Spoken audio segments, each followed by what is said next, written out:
안녕하세요. 제가 직접 투자하는 종목만 깊이 있게 다루는 리치투게더입니다.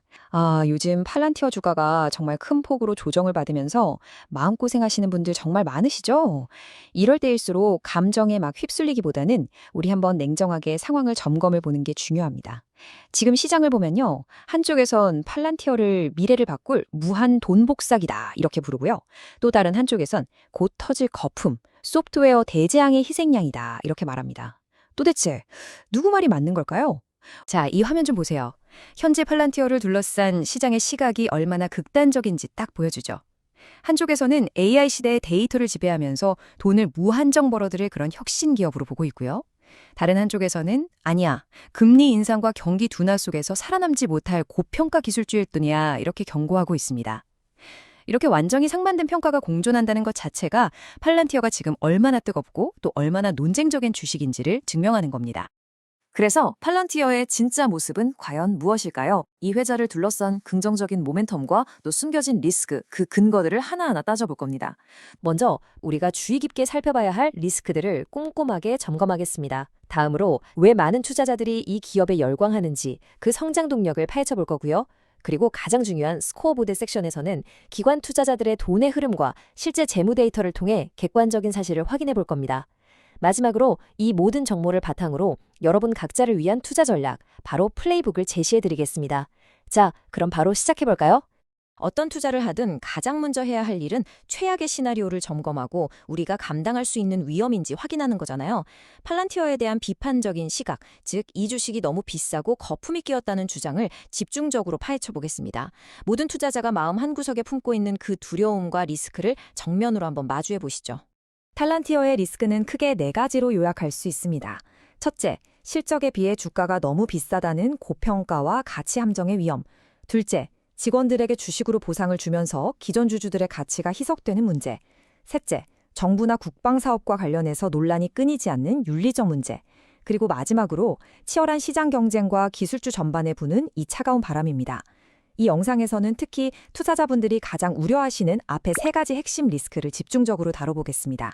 가치 함정이라는 말 들어보셨나요? 이거 진짜 조심해야 하는 건데요. 주가가 고점 대비 많이 떨어져서 와, 싸 보인다 싶지만 사실은 그게 싼 게 아니라서 계속 옆으로 가거나 오히려 더 하락해서 투자자들을 옴짝달싹 못하게 만드는 그런 주식을 말합니다. 최근 많은 소프트웨어 기업들이 소프트웨어 대재앙이라고 불릴 만큼 급락했잖아요. 투자자들은 혹시 팔란티어도 이런 가치 함정이 아닐까 걱정하는 겁니다. 주가가 내렸다고 덥석 샀다가 더 큰 손실을 볼 수도 있다는 거죠. 이건 정말 중요한 문제입니다. 바로 주식 기반 보상, SBC라고 부르는데요. 회사가 현금 대신 주식으로 직원들에게 보상을 주는 겁니다. 2025 회계연도에만 무려 6억 8,400만 달러, 우리 돈으로 거의 9천억 원에 달하는 주식을 보상으로 지급했어요. 이게 왜 문제일까요? 회사가 아무리 돈을 잘 벌어도 계속해서 새로운 주식을 찍어내서 직원들에게 나눠주면 어떻게 될까요? 시장에 풀리는 주식 수가 늘어나니까 제가 가진 주식 한 주의 가치는 희석될 수밖에 없는 겁니다. 비유하자면 맛있는 피자 한 판의 전체 크기는 커지는데 정작 내 조각은 점점 더 작아지는 셈이죠. 필요할 때는 우리의 적들에게 공포를 주고 가끔은 그들을 죽여야 합니다. 바로 팔란티어의 CEO 알렉스 카프가 직접 한 말입니다. 이 한 문장이 팔란티어가 마주한 윤리적 딜레마를 아주 압축적으로 보여지죠. 팔란티아의 기술은 정부, 국방, 정보기관과 긴밀하게 협력하면서 물론 국가안보에 기여한다는 평가도 있지만 한편으로는 개인정보 침해나 대규모 감시 사회에 대한 우려도 끊임없이 제기되고 있죠. 이런 부정적인 이미지는 언제든 회사의 평판에 큰 리스크로 작용할 수 있습니다. 자, 지금까지 비판 측의 날카로운 공격을 들어봤습니다. 이런 리스크에도 불구하고 팔란티어에 대한 시장의 기대감은 여전히 식지 않고 있죠. 이제 분위기를 확 바꿔서 찬성 측 변론을 들어볼 시간입니다. 왜 수많은 투자자들이 팔란티어를 막을 수 없는 기계, 미래를 바꿀 혁신적인 기업이라고 있는지 그 강력한 성장 논리를 한번 깊이 파헤쳐 보겠습니다. 팔란티어의 핵심 경쟁력을 이해하려면 온톨로지라는 개념을 꼭 알아야 합니다. 좀 어렵게 들리시죠? 제가 아주 쉽게 설명해 드릴게요. 이건 현실 세계의 모든 것을 완벽하게 복제한 디지털 쌍둥이를 만드는 거라고 생각하시면 돼요. 예를 들어 한 회사의 고객 데이터, 재고 데이터, 재무 데이터가 엑셀, 데이터베이스, 클라우드, 여기저기 흩어져 있잖아요. 온톨로지는 이 모든 걸 하나의 거대한 지도처럼 쫙 연결해서 AI가 즉시 이해하고 활용할 수 있는 단일 모델로 만들어주는 기술입니다. 이 비유가 정말 기가 막힙니다. 온톨로지를 거대하고 잘 정리된 데이터 창고라고 한번 상상해 보세요. 데이터라는 수많은 재료들이 창고 선반에 종류별, 위치별로 깔끔하게 정리되어 있는 거죠. 그래서 AI라는 요리사가 가장 인기 있는 제품을 살 만한 30대 여성 고객 명단을 줘라고 하면 즉시 관련 재료들을 착착 찾아서 최고의 요리를 만들 수 있게 하는 겁니다. 그냥 데이터를 쌓아두기만 하는 것과는 차원이 다른 거죠. 이 정리된 창고를 지어주는 것, 이게 바로 팔란티어의 핵심입니다. 팔란티어의 성장 모델을 플라이휠 효과라고 부릅니다. 한번 돌기 시작하면 점점 더 가속도가 부는 바퀴처럼요. 자 보세요. 1단계, 특정 산업, 예를 들어 항공사의 한 고객에게 플랫폼을 제공해서 비행 데이터를 분석해 줍니다. 2단계, 그 과정에서 데이터를 모아서 항공산업에 특화된 디지털 쌍둥이를 더욱 정교하게 만들죠. 3단계, 이제 같은 산업의 다음 항공사 고객에게는 훨씬 더 뛰어나고 저렴한 솔루션을 제공할 수 있게 됩니다. 이 과정이 반복될수록 경쟁자들은 도저히 따라오기 힘든 강력한 성벽, 즉 해자를 구축하게 되는 겁니다. 이건 그냥 말로만 하는 주장이 아닙니다. 숫자가 증명하고 있죠. 2025년 4분기 실적을 보세요. 총 매출은 전년 대비 70%나 성장했습니다. 특히 주목할 부분은요, 민간 기업 부문 매출이 무려 137%나 폭증했다는 점입니다. 아, 저 회사는 정부 사업에만 의존하는 회사야 라는 비판을 비웃기라도 하듯 이제는 민간 시장에서 그 가치를 제대로 입증하면서 플라이휠이 무섭게 돌아가고 있다는 증거죠. 42억 6,200만 달러. 우리 돈으로 약 5조 8천억 원. 이게 뭘까요? 바로 지난 한 분기에 팔란티어가 체결한 총 계약 금액 TCV입니다. 이건 미래에 발생할 매출을 미리 확보했다는 뜻으로 회사의 성장 지속성에 대한 아주 강력한 신호입니다. 이건 단순히 시장의 기대감이나 거품이 아니에요. 세계 유수의 기업과 정부기관들이 팔란티어의 기술에 엄청난 돈을 걸고 있다는 명백한 증거인 셈이죠. 자, 지금까지 찬성과 반대, 양측의 팽팽한 주장을 모두 들어봤습니다. 사실 말은 누구나 할 수 있잖아요. 하지만 숫자는 거짓말을 하지 않죠. 이제부터는 감정이나 기대를 싹 빼고 오직 객관적인 데이터, 바로 이 스코어보드를 통해서 사실관계를 확인해 보겠습니다. 과연 스마트머니, 즉 똑똑한 돈의 흐름은 어디로 향하고 있을까요? 이 표가 정말 흥미롭습니다. 지난 12개월간 기관 투자자들의 움직임을 보여주는데요. 팔란티어 주식을 산 기관은 2,544곳, 판 기관은 1,538곳입니다. 돈의 규모로 보면 더 명확해지죠. 들어온 돈은 약 414억 달러, 나간 돈은 약 146억 달러입니다. 순수하게 들어온 돈만 268억 달러, 우리 돈으로 36조 원이 넘습니다. 이건 뭘 의미할까요?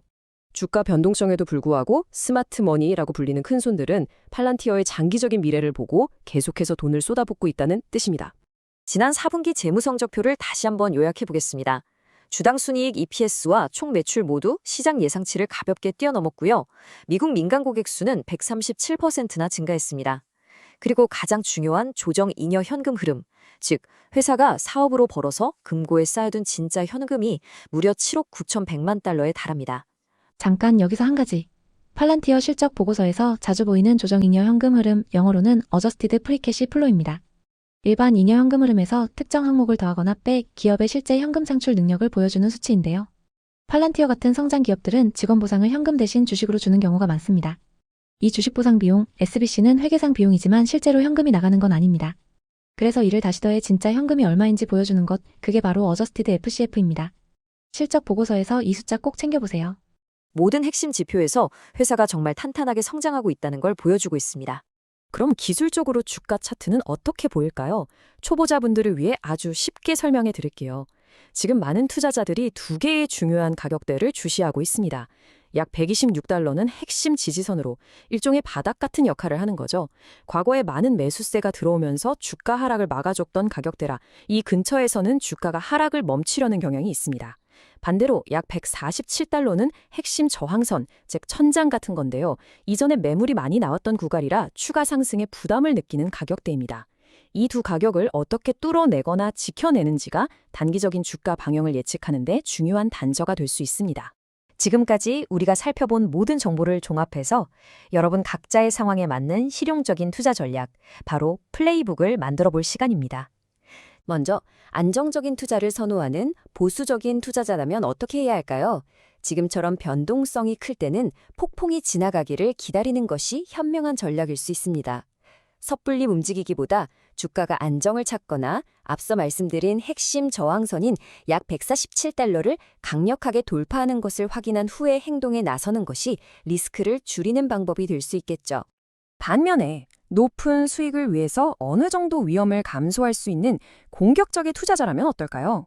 남들이 두려워할 때 탐욕을 부려라 라는 격언처럼 최근에 35%가 넘는 이 큰 폭의 조정이 오히려 좋은 매수 기회로 보일 수 있습니다. 특히 주가가 핵심 지지선인 약 126달러 근처까지 내려온다면 장기적인 관점에서 분할 매수를 시작해 볼 만한 매력적인 구간으로 판단할 수 있겠습니다. 아마 이미 팔란티아 주식을 보유하고 계신 분들이 가장 많으실 텐데요. 여러분께 가장 드리고 싶은 조언은 매일매일의 주가 등락에 너무 마음 졸이지 마시고 잠시 후에 보여드릴 분기별 체크리스트를 통해서 회사의 사업 본질이 내가 처음 투자했던 그 이유대로 잘 성장하고 있는지를 꾸준히 점검하시라는 겁니다. 주가가 아니라 기업의 펀더멘털에 집중하는 거죠. 바로 이겁니다. 여러분만의 분기별 체크리스트. 딱 4가지만 기억하세요. 첫째, 미국 민간 기업 매출 성장이 가속화되고 있는가? 둘째, 전체 매출 성장은 여전히 강력한가? 셋째, 주당 잉여 현금 흐름이 증가하고 있는가? 그리고 마지막으로 주식수 희석은 통제 가능한 수준인가? 매분기 실적이 발표될 때마다 이 4가지 질문에 그렇다고 답할 수 있다면 여러분은 팔란티어의 건강 상태를 스스로 진단할 수 있는 아주 강력한 무기를 갖게 되는 겁니다. 자, 오늘 내용이 도움이 되셨다면 리치투게더 TV의 구독과 좋아요 꼭 부탁드립니다. 감사합니다.